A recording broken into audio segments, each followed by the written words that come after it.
Hello, hello, everyone. I am Jason Gutierrez, and welcome to Inconsistency. Um, so, just to stay true to the name of the show, I did not put out a show last week, and my apologies for that. The goal for this show is to be a weekly thing, and I will do my best to get better at doing this every week. But without further ado, let's get into it because this last week was full of a lot of news and it's gonna be a lot of fun to talk about. Um, right off the top, I'll say what I actually didn't watch. I know that the State of the Union happened. Apparently, Nancy Pelosi is becoming the memes. I didn't watch any of it. I might watch it and do another show for next week, or I don't know. I don't have the time to watch the State of the Union. Everybody's gonna puff themselves up, and it's just nonsense. I don't know. It seems to be a big part of the news. Everybody's about it. I'll probably end up watching it and doing a show. But what I do know a lot about is actually very related to the last episode of the show, where I spent a very big portion of it talking about Nick Sandmann and Nathan Phillips, or the Covington Catholic School debacle, where the Catholic school kids and the Black Israelites and the Indigenous Peoples March all collided, and then the media took it upon themselves to spin the narrative in a certain way. Well, we have a very, very big development in this. Actually, Nick Sandmann has decided that he is suing. Bring this up right here. So Sandmann's lawyer, letters sent to New York Times today show 50 other may proceed suits. So their lawyer has he sent letters, basically like preemptive letters that they may sue, that they are interested in it. They have sent letters to the Washington Post, the New York Times, CNN, The Guardian, National Public Radio, TMZ, Atlantic Media, the diocese. Oh my gosh, they're suing their own diocese. They're suing everyone. Jeez, they're suing S.E. Cup, Emmanuel Grinberg. I don't know who that is. Some of let me see there. Oh, you know what's funny? I don't believe I see. Who was that woman I was talking about last week? I don't want to be vulgar about who it was, but yeah, I don't see her name somehow. Hmm. Oh man, I can't believe I forgot what her name is. There's Elizabeth Warren. She's getting sued. Jim Carrey, Alyssa Milano, Kathy Griffin is certainly getting sued. That's not who I was talking about, though. I was talking about the pretty woman from SNL. Somehow she avoided the list. Huh. I wonder if that was by the request of Mr. Sandman himself. That would be hilarious if he was just like, nah, we'll take it easy on her. She's nice. She can punch me in the face if she wants to. No, but so I guess he's suing for libel, or let's read. So the lawyer representing Covington Catholic High School student Nick Sandmann and his family said Friday they have sent letters to media outlets, individual journalists, celebrities, and the Catholic organizations as the first step in possible libel and defamation lawsuits. Good. Yeah, you cannot just paint the narrative the way they did. They painted this boy like he has a very, very real case on them, saying that yeah, this has caused more damage to my life than you could probably know at this point. Yeah, we really don't know what effect this is gonna have on his future, but it's gonna have a large one. Let me see if I can zoom in more. Sorry if you didn't. Here, I'll go back down to the list if anybody wants to maybe pause it and see it. It's a long list, or you can just go to Cincinnati.com, pull up the list. It's long. They are going full out lawsuit on all these people. And like I said, I think it's great. You cannot do that to people. I think this is what you get. And to top it off, all of these media companies, they just actually, let me look this one up. I'll pull up a thing. I don't believe I spoke about this on the last episode. I might have talked about it on my other show. Just quickly, Debate 708. It's me and my friend Richard Lively. We do every Sunday. We live stream it between 5 and 7. Yeah, I would say check that out. We have a lot of fun there. It's more silly than this. It's like I've got friends. It's not just It's not just me talking into a camera. Yeah. But a lot of journalists have recently been getting fired. Let me see if I can find all of the companies that have laid people off. Journalist layoff, because I know, damn, a lot of people. Hold on. Let's go here. Okay. So just off the top of my head, and I'm sure there's probably going to be more. BuzzFeed have laid off people. Vice has laid off people. HuffPo have laid off people, and I'm sure there's many more to come. And this is in no way unrelated to how they've been just completely. They've had no integrity. They don't even write well. They're not talented. They don't have integrity. They don't care about the truth. Their game is literally just write the most sensational story with the most clickbaity headline, and there you go. You made it. And that's been their MO for a long time, and it's finally catching up to them. Now, what's funny is, I understand. Nobody likes to be kicked when they're down. But excuse me. So this meme has come out, and this has been a very big it's been a controversy. It's been a Twitter controversy, because Twitter's famous for having controversies at all times. What happened is, the whole story goes back actually very far. Back when Hillary was campaigning, they campaigned that they were going to basically kill the coal industry. And when all of the people that worked in coal were freaking out, all of these people from more leftist media organizations were telling the coal miners, learn to code. And they were making jokes about it, just snide comments like, oh, well, get with the times, old man. Fossil fuel is dead. Well, apparently fake news is also dead too.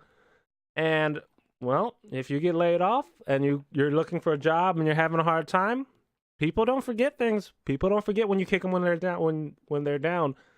And if you code down, believe it, you're getting a couple feet at your chest. And so everybody turned around and they gave it right back to him. Learn to Code has been the meme attacking media. Laid off journalists and their supporters have seen their Twitter mentions littered with a phrase that some are suggesting is part of a targeted anti-media harassment campaign. These people. How can you be like this? How can you look at yourself in the mirror? I don't understand how these people look at themselves in the mirror. First, you're failed journalists because you don't have integrity. And then you're failed because you are this snide person that you made this. You created this monster, and then when it comes back to bite you, you're being harassed. What does it all mean? This is theringer.com, which I have no idea, but from what I can see, this seems to be going pretty lefty the way they're wording it. They're being attacked. Well, sucks to suck. Then they're not attacking, they're joking at you. They're just telling you to learn the code and be useful. By the way, you have a much better chance to do it if you're a journalist than if you're a coal miner. Come on now. Last week, more than 1,000 jobs were eliminated at publishers, including BuzzFeed, Yahoo, AOL. Forget it. Beginning Friday, Twitter was flooded with messages from freshly laid off journalists as well as condolences from their former colleagues. Media Twitter was simultaneously mourning. That's a weird sentence. Mourning the vicious cutbacks and condemning the VC publisher culture that necessitated them. What the hell is a VC publisher culture? I don't know what that means. Many people retweeted requests for work, lauded the talents of the unfairly fired, or criticized BuzzFeed for its poor handling of the situation. But there was one frequently tweeted phrase that stood out from the sympathy. Quote, learn to code. Going through replies and muting everyone tweeting learn to code. Think of all the code you should be learning instead of wasting time like that. Hilarious. Funny. Sorry. Oh, there's Cassandra Fairbanks. Hey, shout out Cassandra Fairbanks. She's a pretty woman, and I like her style. She's this little savage on Twitter. She's great. I would suggest you follow her. The staff reduction at BuzzFeed News included the 7 members of National Desk, the 6-person National Security Team, and 2 journalists covering health. According to the spokesman, all but 2 members of the entertainment team were laid off, and all but one on the LGBT desk. There was no cuts to the technology, politics, or investigation teams. And then Cassandra rightfully says they should learn to code. Yeah. So let's see. What sounds like innocuous career advice is, in many cases, part of targeted harassment. The phrase "learn to code" was added to Know Your Meme 4 days ago, where it's described as an expression used to mock journalists who were laid off from their job, encouraging them to learn software development as an alternative career path. Okay. There was word Twitter was taking down Learn to Code tweets because they fall under the umbrella of abusive content. This is where I have a problem. This is where it becomes an issue. 2 things that I have. I'm pretty sure I got all I needed from this article. You can feel free to read it from the Ringer at your own leisure if you would like to. But this is where I have a problem. Not one mention of where this came from. They just came up with this mean kick us while we're down, learn to code thing. No, that was you. You made that. The same way fake news isn't a right-wing thing. Fake news was I believe it was CNN that created fake news, and it was just turned around on them. And now they hate it. I'm sorry. There's an old saying, I believe it's Native American. I read it in Blood on the River, I think, but it's the bird gives the feathers for the arrow. So basically, we give the weapons to our enemies. That's exactly what they did. Both Learn to Code and fake news, same exact thing. Where you go out there, you try to be snide, you go crazy, and then what did you do? You just gave the biggest weapon against you, fake news. Now you're branded fake news. You will not be able to shake that CNN. You will not be able to shake that HuffPo. You will not be able to shake that Vox. None of these companies have been able to shake that, and it's showing in the bottom line. Otherwise, you would not be laying people off. Now, so all these journalists who, I'm not saying they all went out and invented Learn to Code. That wasn't just their saying. But they didn't stand up against it. I didn't see one person writing this article about how terrible it is that people are joking about them. That didn't happen. What really bothers me, though, is that... Okay, so Twitter is saying it's more nuanced than what was initially reported. Twitter is responding to a targeted harassment campaign against specific individuals. All right. Actually, this is a big thing too, because right now, wow, this whole thing, it's all connected. So what bugs me is basically this. Nobody cares when it happens to the coal miners. Nobody cares when it happens to the right wingers. When as soon as something happens to precious HuffPo and CNN journalists, because these people have no journalistic integrity, no care for the truth, no work ethic. They're a sham is what they are. When something happens to them, now Twitter steps in and says, no, we can't say these words. If you say these words, you're going to be banned. And then their whole thing is, it's more nuanced than what, that's their quote, it's more nuanced than what was initially reported. Twitter is responding to a targeted harassment campaign against specific individuals, a policy that's long been against the Twitter rules. All right. So now this leads to something else that I actually wasn't intending on talking about, but is actually a huge deal. I guess people are making it a big deal. Jack Dorsey of Twitter was on Joe Rogan's show, and people were getting on Joe Rogan's case saying that he did not do enough he didn't ask Jack Dorsey the hard enough questions, but it'd be too much to try to pull it up. Basically, Jack was saying as far as bannings go, it works on a reporting system and they have an algorithm, and it doesn't pick out speech so much as people that break the rules, but it really seems like there are cases where people of certain groups get treated far differently than others.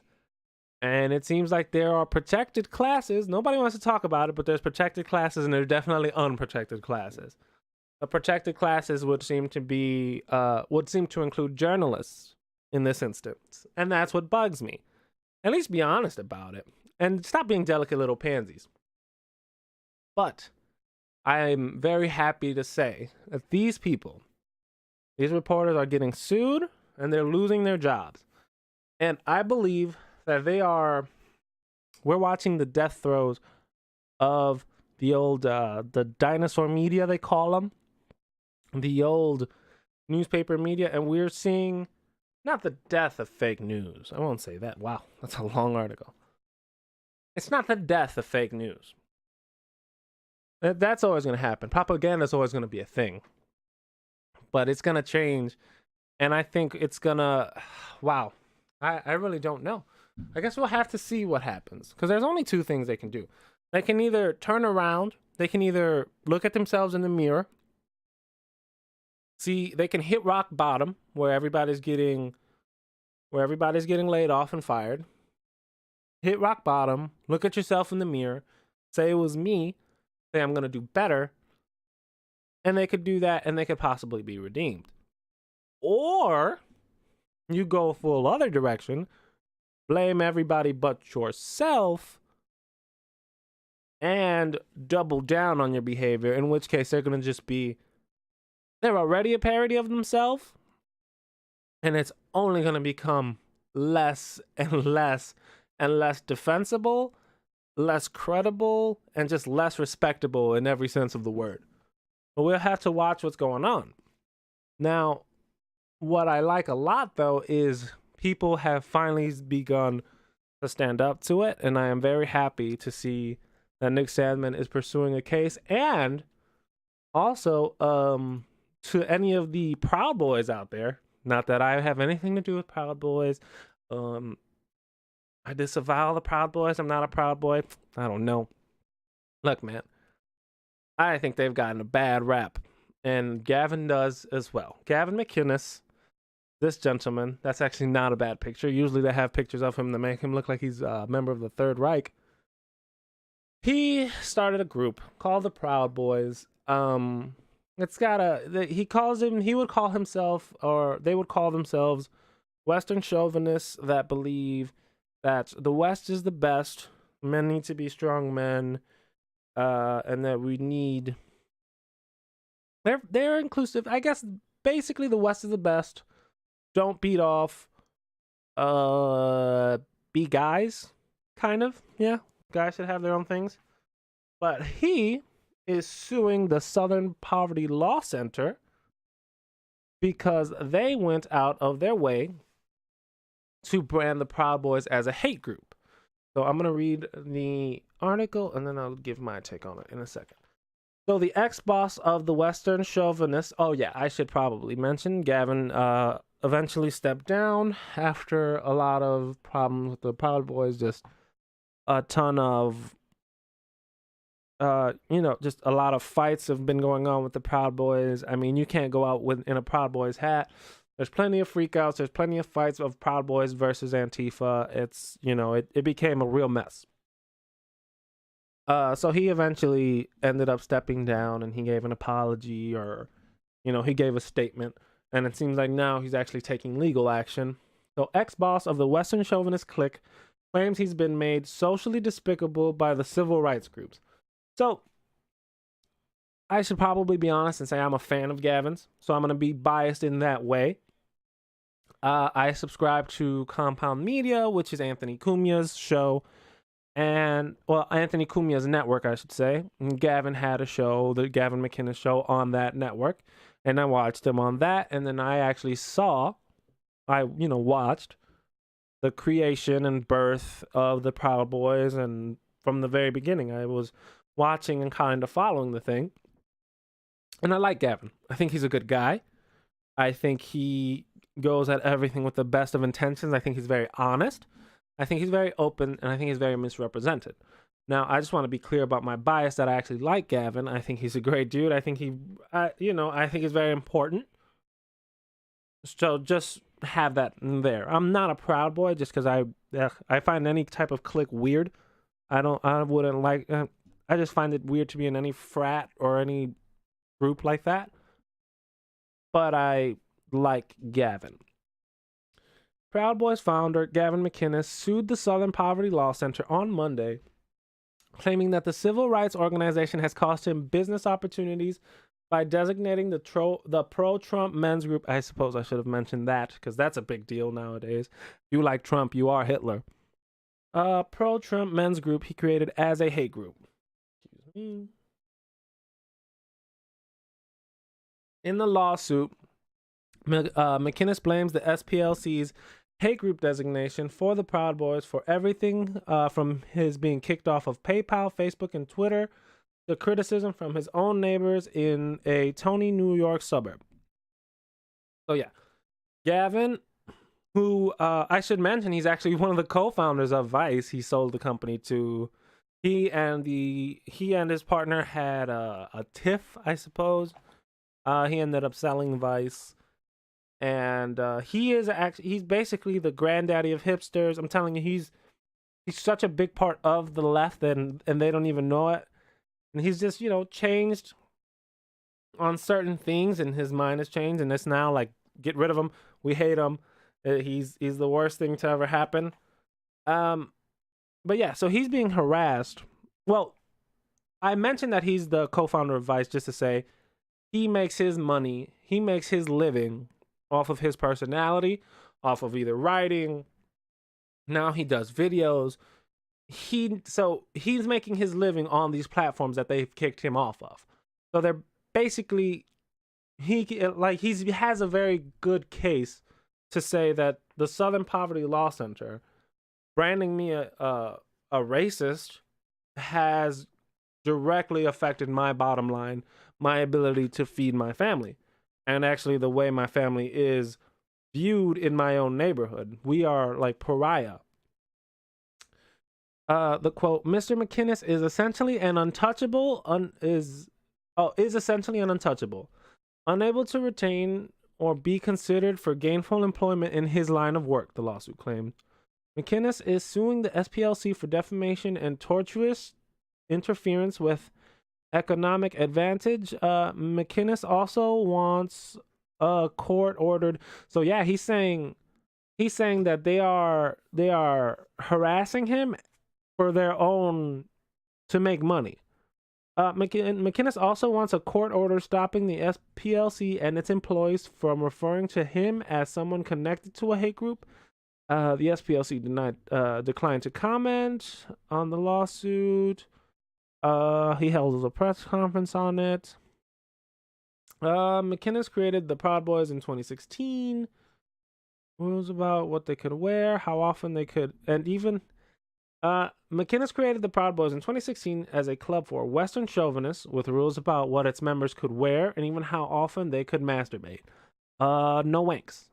He says, don't beat off, fellas. He actually, I believe he says once a month is acceptable. Anything after that, not okay. Since their founding, the Proud Boys have frequently clashed with left-wing protesters at rallies and even served as bodyguards for Trump advisor Roger Stone, who was recently arrested. I don't think I mentioned, but he was arrested very recently. I believe he is also going to be suing. He's suing everyone. No, I think he's pleading not guilty, and then I would assume he's going to sue whoever he has to sue because that Roger Stone, I believe, is a litigious fellow. In the lawsuit, falsely described them as okay. So the big deal is he is suing. And this is what I'm getting at. People are tired of being defamed. People are tired of being labeled racists and hateful and bigots. People are tired of having their bottom lines affected and Twitter coming out and banning you and Facebook banning you and PayPal banning you. So it seems this whole thing is coming to a head. This whole left and right thing, because at the end of the day, that's what it is. Well, I don't even know if it's literally liberals and non-liberals. It's not even a left and right thing. It's, are you going to follow the doctrine of the left? Or are you not? Because if you're not, I guess they'll call you right-wing, but you can be a centrist. And if you don't follow on certain key things, they will abandon you, and you are not to be with them. The Proud Boys are actually pretty diverse. You know, they have chapters that are completely Hispanics. They have, they have black people in it. They have all types of people, but you don't follow. You believe that the West is best. You don't believe in multiculturalism like the left does. Well, okay, it's over for you. You have to go. And he's kind of I don't think it's a big part of the Proud Boys, but it's not excluded. Included in the West being best is kind of an assertion that Judeo-Christian culture is better than the other cultures, because he would put America and the ideals of freedom and capitalism and just the West in general, the Magna Carta, all of this Western civilization. He would say it's Judeo Christianity that kind of put it together, is the base of it. So it's kind of a traditionalist thing, and we are anything but traditionalist. And it really seems like this fight is coming to a head because the left is running the other way as quickly as they can, and they are taking no time to consider what anybody else thinks of it. And this has shown very, very clearly in what I believe is just the most vile and disgusting thing that I have heard that has happened in this country. In, I mean, it's just such a disgusting thing. So what I'm talking about is the whole abortion thing. So New York passed a bill basically allowing abortion up, there's no limit on abortion. None. There is, as long as they haven't gave birth, have at it. Third trimester, there is no stopping it. They've put no limit on abortion whatsoever. The way the bill is worded,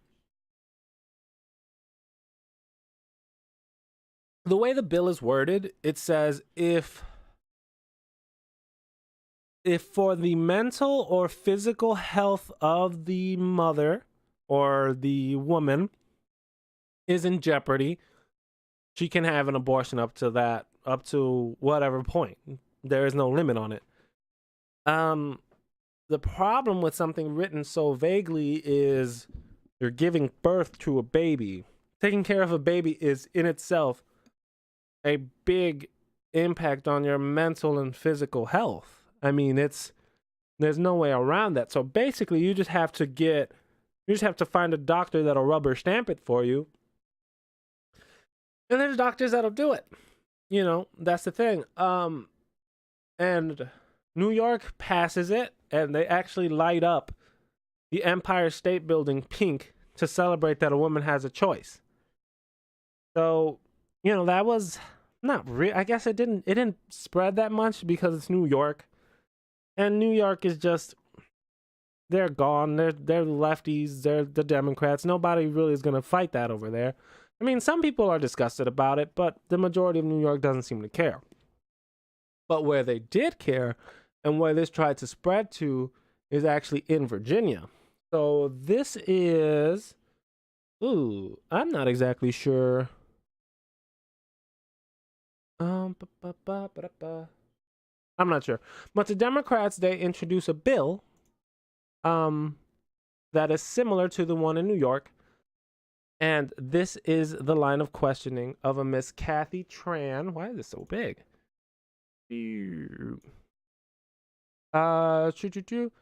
This is the bill in question. Here, I'll actually play it from the beginning. It's about a minute 40. Give me 1 second. Bow.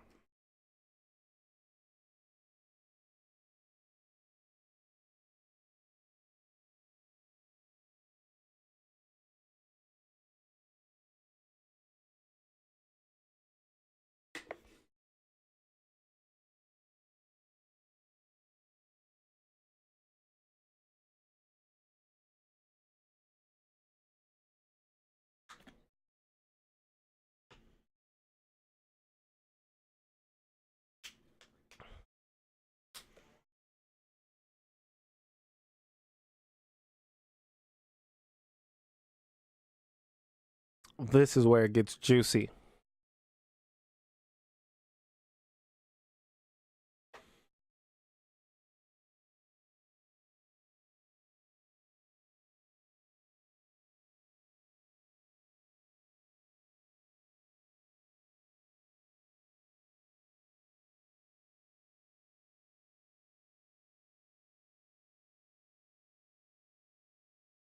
Okay. So when somebody starts dodging a question like that, listen hard and ask the question again. So he's asking her just straight up. He's just like, okay, so if you can get a doctor that's willing to do it, how far into this pregnancy can you abort the child?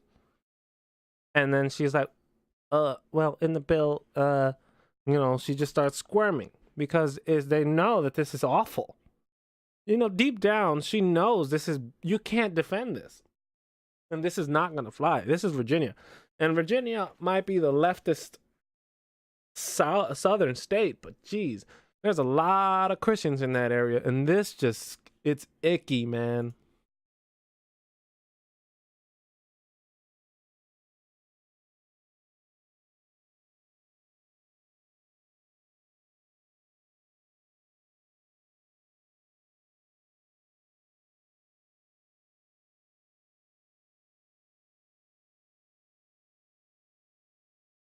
All the way up to 40 weeks. No limit. Oh, nice.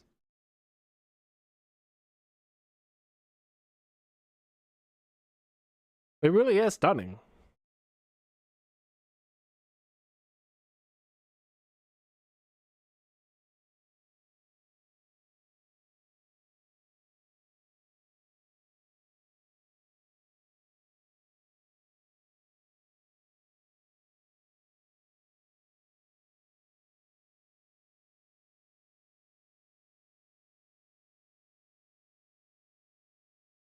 Okay. Literally, she is dilating. Lit hours from this child being 100% baby. Well, obviously it's already a baby because it's fully developed.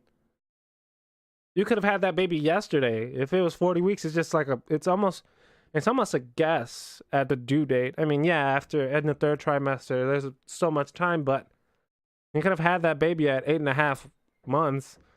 Baby would be completely fine. There would be no issue whatsoever with that baby.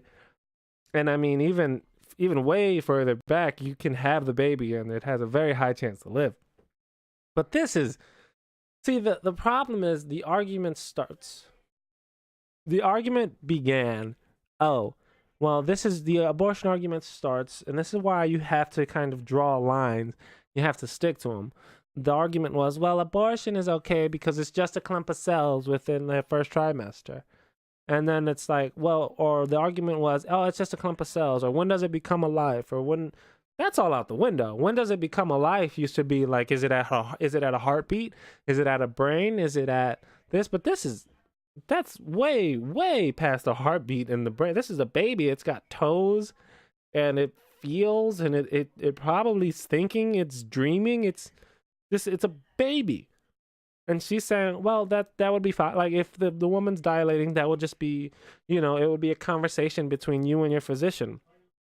They like to bring out physicians because they're like, oh, well, if you talk to the physician, then that means it's the right choice. When what? Physicians aren't humans. Physicians aren't capable of doing bad things for whatever reasons they want.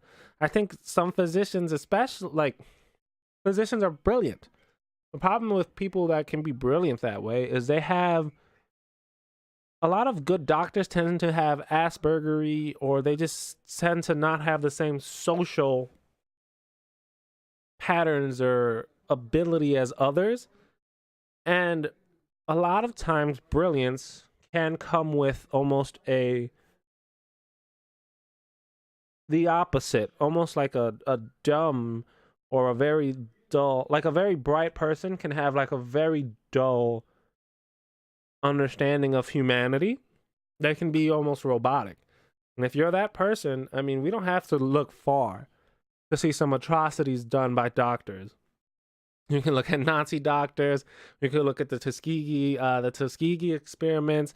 You can look at anything. You can look at, oh my God, I forgot what they were. There was this Japanese, there were these Japanese scientists, and they were all doctors, and they were just torturing people and cutting off limbs and seeing how long people could live under certain situations. So there's no shortage of evil, reprehensible things. Or I'm sorry, there's no shortage of doctors and physicians that are willing to do reprehensible, awful things. So these aren't gods. These aren't saints that can't do anything wrong. So just because a doctor said you can do something or will rubber stamp it doesn't mean it's moral or acceptable. But they like to say that because, oh, well, these are the people of authority. So if they say it's okay, then it's fine. So her bill would allow killing a baby up until the moment of birth.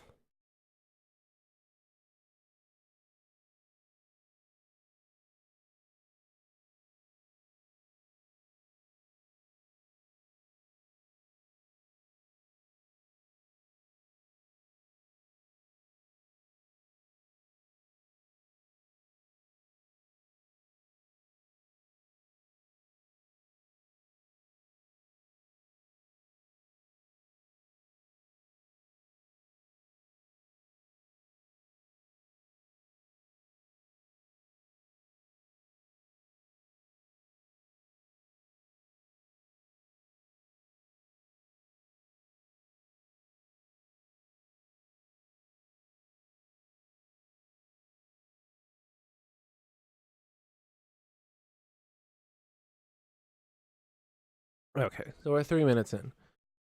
You can watch this, and I'm sure it will be. The bill will continue. They'll always have a way to say, well, anxiety, or they always like to bring up the most extreme examples when the average, or they like to bring up the exception and not the rule. Every time.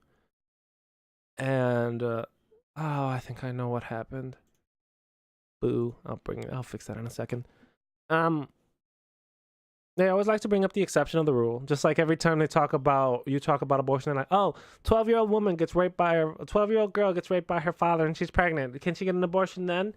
Like, okay, well, that isn't even a tenth of abortions that happen, but that's the example you want to give me? What if your daughter got raped? Like, okay, you're being massively unfair here. You're just bringing up ridiculous cases and trying to justify what you know is unjustifiable under normal means. Otherwise, you wouldn't go to these extreme cases to try to make a point.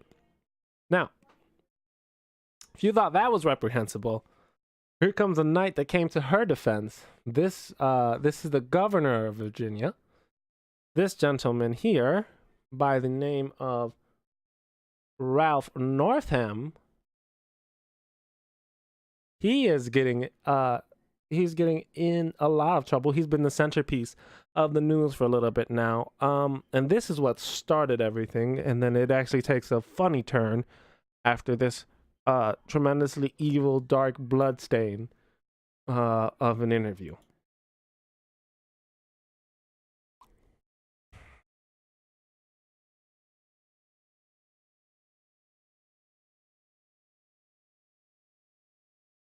I'm gonna have to put that in post. Oh boy, I'll have to. This sucks. Well, beep beep beep beep. Yeah, I'm sorry. So, Jesus, this whole thing is ruined. It's ruined. Now I'm gonna run with it. I'm gonna put it in post, and hopefully it comes out okay. It's gonna be a nightmare to do, but I think I can do it. I had my audio output turned all the way down. So you just saw a video of this woman doing nothing. I can actually just replay it. No, I'll have to put it in post anyway. Here we go. This is Ralph Northam. No exception. There was a very contentious committee hearing yesterday when Fairfax County Delegate Kathy Tran made her case for lifting restrictions on third trimester abortions, as well as other restrictions now in place. And she was pressed by a Republican delegate about whether her bill would permit an abortion even as a woman is essentially dilating, ready to give birth. And she answered that it would permit an abortion at that stage of labor. Do you support her measure and explain her answer? Yeah, and I wasn't there, Julie, and I certainly can't speak for Delegate Tran, but I would tell you, first thing I would say, this is why decisions such as this should be made by providers, physicians, Again, and the physicians, because they're great. Mothers and fathers that are involved. There are, when we talk about third trimester abortions, these are done with the consent of obviously the mother, with the consent of the physicians, more than one physician, by the way. And it's done in cases where there may be severe deformities, there may be a fetus that's non-viable. So in this particular example, if a mother... All right. So even if the kid has extreme deformities, does he deserve to be killed? I mean, at this point, he's fully alive. He's a full, like, he's grown. Like, he's a baby. Are we killing babies just because they're not okay? Are we going full eugenics? Oh, the kid's got cerebral palsy, kill it. Is that what we're doing? The kid's got Down syndrome, kill it. Or is that what we're going to? In labor, I can tell you exactly what would happen. Okay, in labor, I can tell you. So a case where a woman is in labor. That's non-viable. So in this particular example, if a mother is in labor, I can tell you exactly what would happen. The infant would be delivered. The infant would be kept comfortable. The infant would be resuscitated if that's what the mother and the family desired. And then a discussion would ensue between the physicians and the mother. So I think this was really blown out of proportion. Okay. By the way, this man is a doctor. He's a pediatric doctor. This is the governor of Virginia, Mr. Ralph Northam. Remember his name. He's a doctor. If your child is, well, I guess he probably isn't practicing right now. But if he starts to practice afterwards, I wouldn't suggest sending your kid to to Dr. Northam to get his checkup, because obviously this man has no problem with a woman delivering her baby, having her baby resuscitated, and then talking to the doctor about what? Killing it? What are you talking about? This is how far they've gone. It's not even... That's not an abortion. That's infanticide. It's murder. This is killing your baby. This is where we're at. But again, we want the government not to be involved in these types of decisions. We want the decision to be made by the mothers and their providers. And this is why... I like how he says her statements were blown out of proportion and then says something way more salacious and crazy than what she says. And it's like, well, that's my defense. This fool. This idiot and evil person. I'm not gonna fold. That's an evil stand to take, man. That's just as immoral gets. That is brutal. This is sacrificing kids to Moloch. This to me is no better than the most savage of anything we've done. And he just advocates it, no problem. Julie, that legislators, most of whom are men, by the way, shouldn't be telling a woman what she should and shouldn't be doing with her body.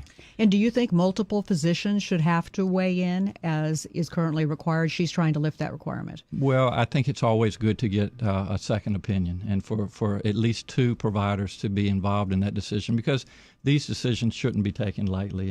And so, I would certainly support more than one provider. All right, let's go back to the phones. Gave him a great out. This woman, she gave him a really good out. She's like, okay, well, how about this physicians thing? Do you think it should be at least more than one physician? Probably. If two doctors say it's okay, kill it. That's the whole abortion thing. Now, this actually didn't bring too much scandal to a Mr. Northam. It doesn't mean he avoided trouble, though. Obviously people see, let's see here, let me pull up the article. Obviously people see that he is advocating for infanticide and they're upset. Now, the left didn't seem to be very upset about him making that interview or holding that stand, but they found something to be very, very upset about. For Virginia's top state officials, it was a week of chaos. There was an apology, a reversal, and an admission about blackface. A sexual assault allegation was made. Hold on, let's get that. Day one. So, by the way, this isn't day one. I love how they really, on something really of substance and of real moral fiber, something that we really should question as a people, as a country, in the case of abortion and infanticide, which I guess is now on the table of discussion. But instead of that, instead of focusing on like the sanctity of human life and protecting babies, we just go right back to the racing because we can always just push all attention into that. Of course, I don't know how much better I am for bringing this up myself, but it's pretty fun to watch this happen. So day one, this is according to them, that abortion interview doesn't matter, nothing. That's not the thing. But last Friday, big league politics and obscure right-wing media outlet, I love the New York Times, just no bias at all, just completely straight down the middle, just giving the news, huh? An obscure right-wing media outlet, Mr. Northam's medical school yearbook page from 1984. The report came 2 days after Mr. Northam had angered some conservatives when he discussed late-term abortions. Yeah, he angered conservatives because the conservatives are the assholes. You see every piece of this article is designed with such bias and with such an agenda. It's disgusting. It's foul. A photograph on the yearbook page showed two people, one dressed in a Ku Klux Klan robe and the other in blackface.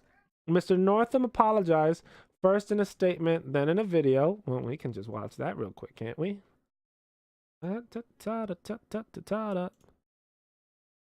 Virginians, earlier today I released a statement apologizing for behavior in my past that falls far short of the standard you set for me when you elected me to be your governor. I believe you deserve to hear directly from me. That photo and the racist and offensive attitudes it represents does not reflect that person I am today or the way that I have conducted myself as a soldier, a doctor, and a public servant. I am deeply sorry. I cannot change the decisions I made, nor can I undo the harm my behavior caused then and today. But I accept responsibility for my past actions, and I am ready to do the hard work of regaining your trust. Okay. It goes on for a little bit more, but I think we got the gist of it. Now, he says, I accept responsibility for my actions. And then he goes around, let me see. It should say, because I know he just backed up and said, you know what? Those aren't me. And acknowledged that he was in the photograph. A flood of Democratic officials, including members of the Virginia Legislative Black Caucus and several 2020 presidential contenders, condemned the photograph and called for Mr. Northam to step down. This is the picture in question here. Right there. Now, how the hell did he get in this position? How is he governor? Who didn't see this picture? Also,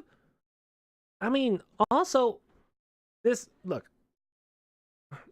it's kind of hard to avoid conspiracy theories, but if you talk to enough people, there's the conspiracy floating around that Planned Parenthood was started to abort as many black people as possible to lower the number of population, and just to hurt black people. And there's a conspiracy that a lot of the white man is just trying to kill the black folks. You make it hard to say that that's not the case, or I'll at least say this: it would make me very uncomfortable as a black parent to see these pictures of my son's doctor in blackface chilling right next to a person in the Klan hood. Now, I understand this was 30 years ago, but this was in his medical school yearbook. This isn't even high school. This is a grown man. And that's his face. That's his car. This is that's the picture that got this man all in trouble. Beep beep beep beep beep beep. Read more about the controversial history of the yearbook. I don't care about the yearbook.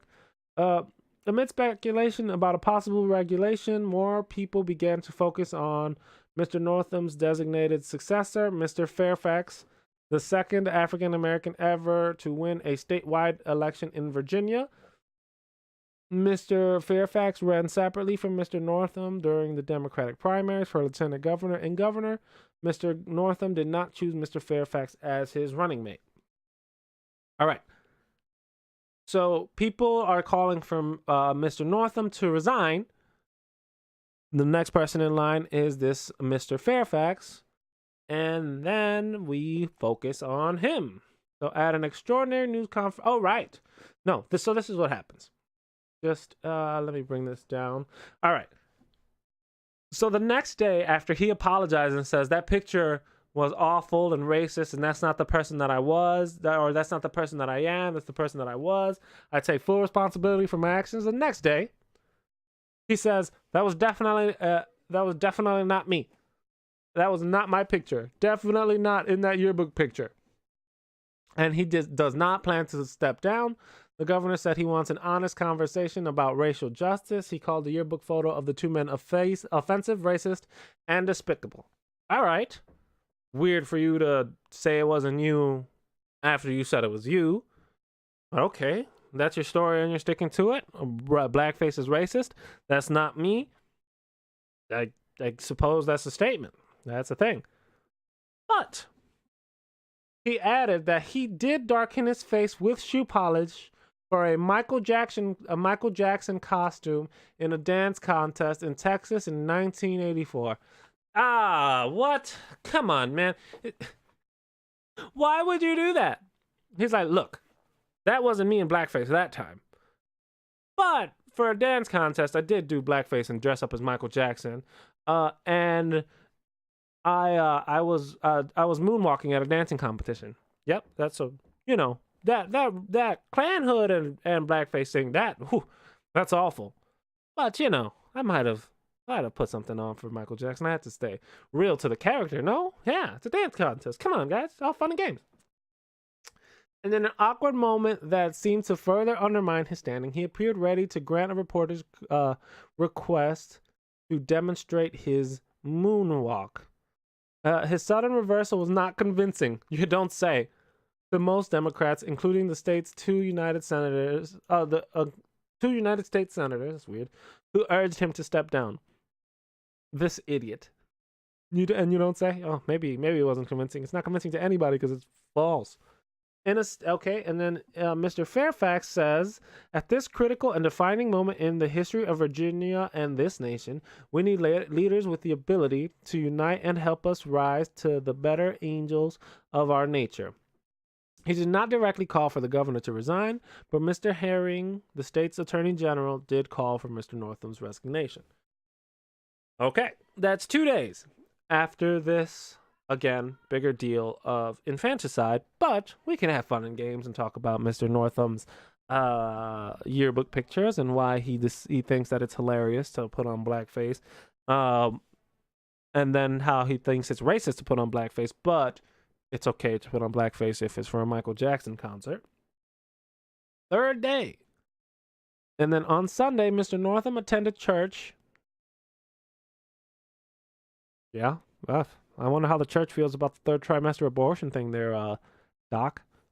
On Virginia's eastern shore, in his only public appearance since the scandal broke.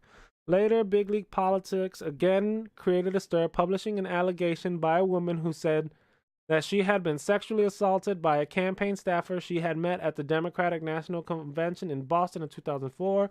At that time, Mr. Fairfax had been working as an aide to John Edwards, who was then a senator and the Democratic vice presidential candidate. On Monday, the next day, the Washington Post reported that the woman had contacted the newspaper with the allegations shortly after Mr. Fairfax won his election in 2017. Oh, so this came out in 2017 and nobody cared. I guess we weren't believing all women then, huh? The Post said it was unable to corroborate her allegations. Now we're corroborating. Now we're fact checking. I love it. Nice. I'm good. Nice work, Washington Post. Nice to see you go right down the middle. Mr. Fairfax empathetically denied them at different points during the day, which, I gotta say, in fairness, yes, you have the presumption of innocence. We can't just, you're being blamed for something, I don't know.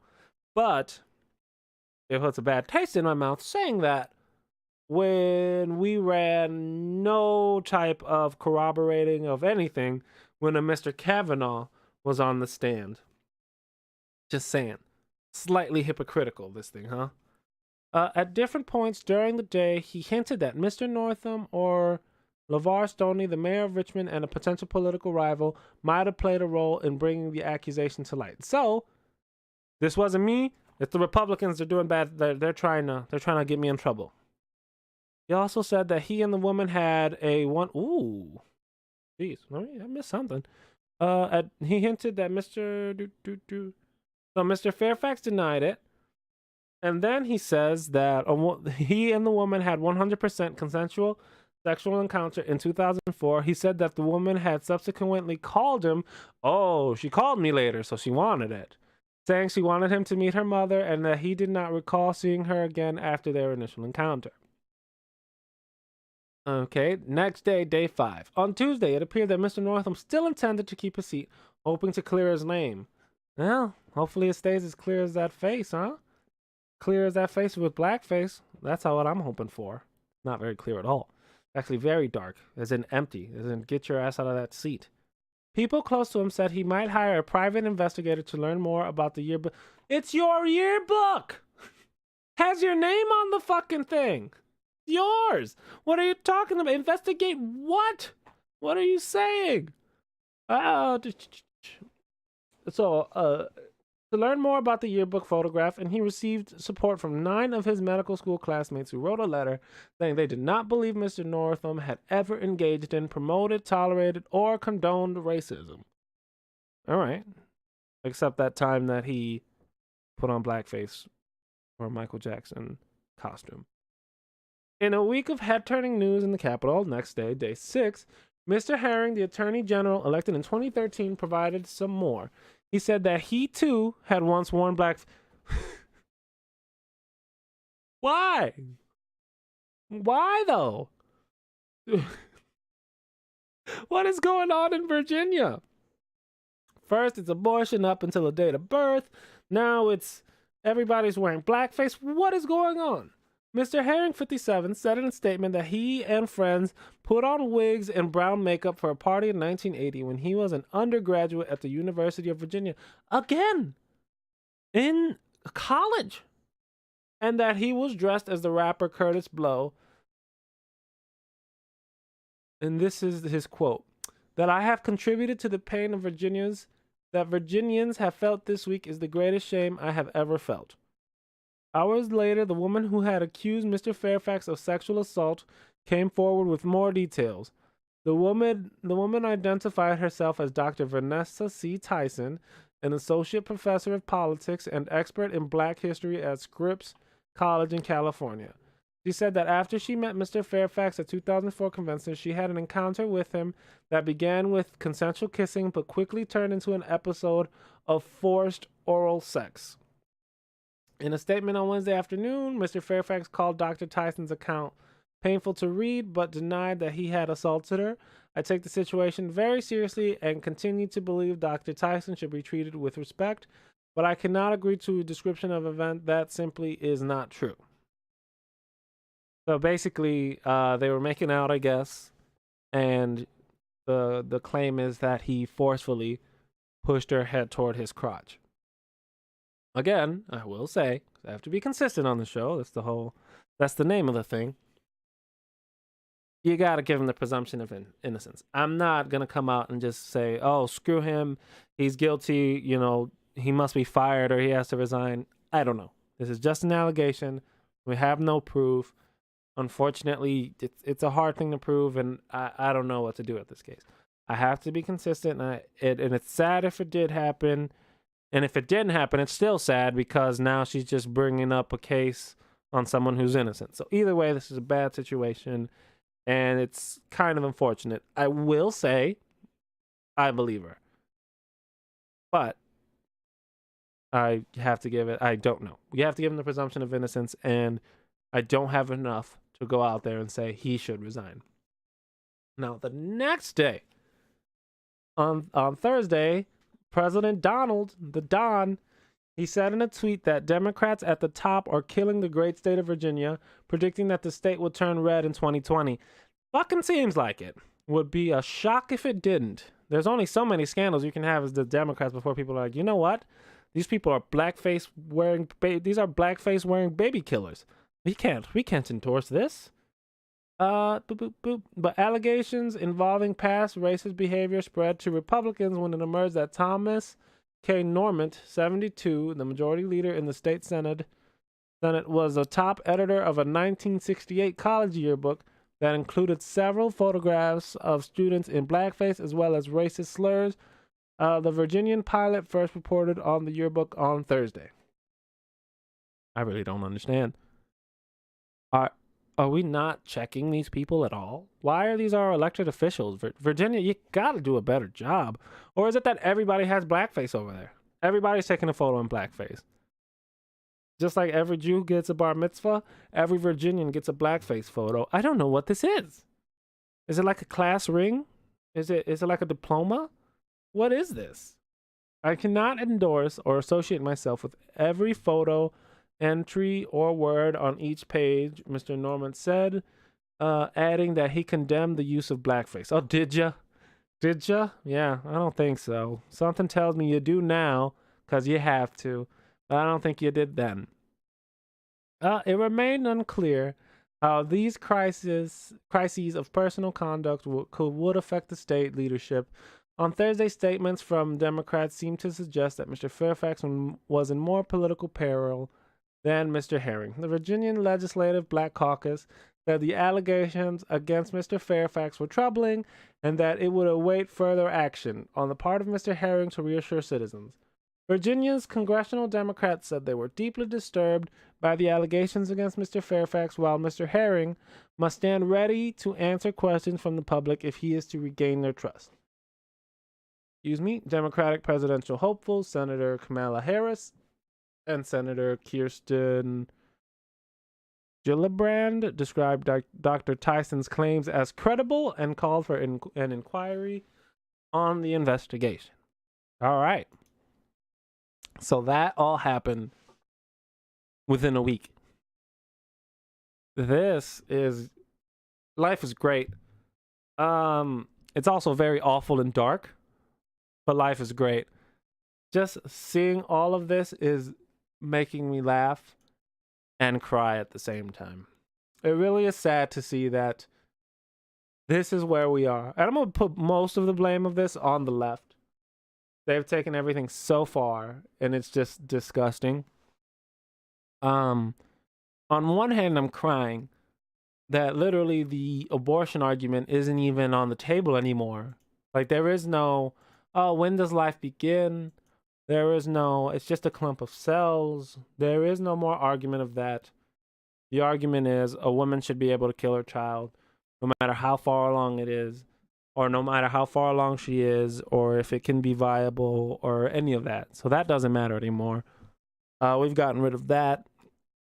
I mean, we're kind of tossing around infanticide, and the way things are going, I would say within 5 years, they'll probably, like, there is no difference in a child, in a baby at 9 months, if it is in or outside of the womb. Just because the baby hasn't breathed oxygen with its lungs doesn't mean it's not a baby. Just because the baby hasn't cried outside, just because the baby hasn't gotten its ass slapped from the doctor doesn't mean it's not a baby. This is one of the darkest, most cruel, and I just think sick and backwards things that could possibly happen. And what really bothers me of this is, on top of the hypocrisy and just the lies and just the continual pushing further and further and further and never never taking a second to look back and just progressivism for progress's sake. Just move forward no matter what, without taking a second to be like, is this right? Are we monsters? And it's celebrated. We've gone from, like, abortion isn't even icky anymore. Like, people talk about it like it's nothing. They lit up the Empire State Building to celebrate a woman's right to choose to kill her baby at 9 months. You're still giving birth to that. You choose to have a stillbirth at that time. It's so crazy. And I mean, I know it's not the majority. It's not even close to the majority of the abortions that happen. But just one third trimester abortion is just awful. And then abortion at 40 weeks, just, if you really want to look at it, you can just go and see, like, the way they do it, and it's just heartbreaking. They take this baby and they just butcher it. It's tragic. And what bugs me is that, what do we see the news do, or what do we see the culture do?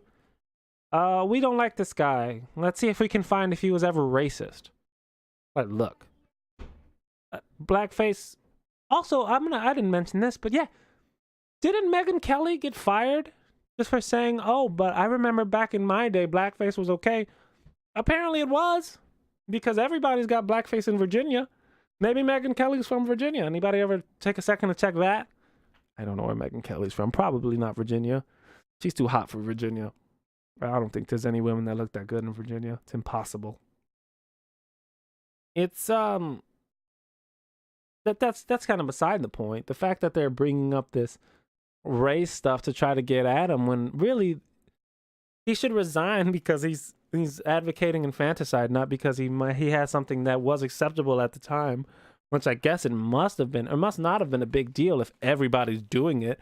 Apparently every medical school yearbook included blackface. That's insanity. No. And it's funny because there's actually a whole bunch of people that are just being implicated in those yearbooks, that are just having their yearbooks blown out in front of everybody, and they're just like, ah!